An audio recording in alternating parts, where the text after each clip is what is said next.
ഒരുപാട് വാർത്തകൾ വന്നൊരു വാർത്താ പകലാണ് കടന്നുപോയത്. ഇന്ന് വാർത്താ ചാനലുകൾ കാണാതെ പോയവർക്കും അതുപോലെ ആ വാർത്തകളിലൂടെ ഒരു മിന്നുന്ന ഓട്ടപ്രദർശനം നടത്താൻ താല്പര്യമുള്ളവർക്കുമായിട്ട് പകൽ വന്ന വാർത്തകൾ മുഴുവനായി സംക്ഷിപ്തമായി വാർത്താ പകൽ.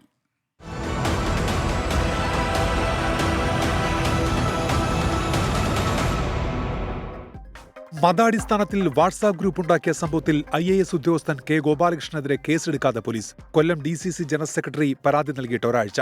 നിയമോപദേശം ലഭിച്ചിട്ടില്ല എന്ന പോലീസ് വിശദീകരണം.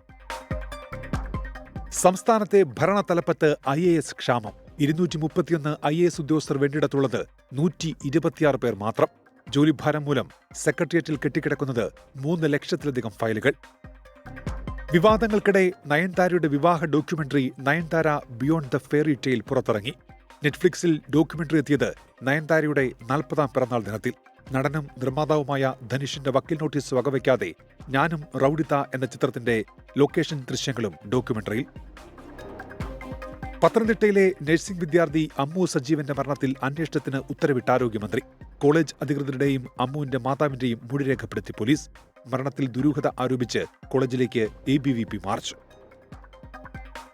KM ഷാജിക്കെതിരെ സമസ്ത യുവജന വിദ്യാർത്ഥി സംഘടനകൾ.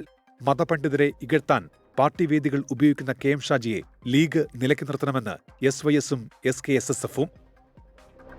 ആം ആദ്മി പാർട്ടി വിട്ട കൈലാഷ് ഗെലോട്ടിന് പകരം രഘുവീന്ദർ ഷോക്കീൻ മന്ത്രിയാകും. രാജിവെച്ച കൈലാഷ് ഗെലോട്ട് BJP-യിൽ ചേർന്നു.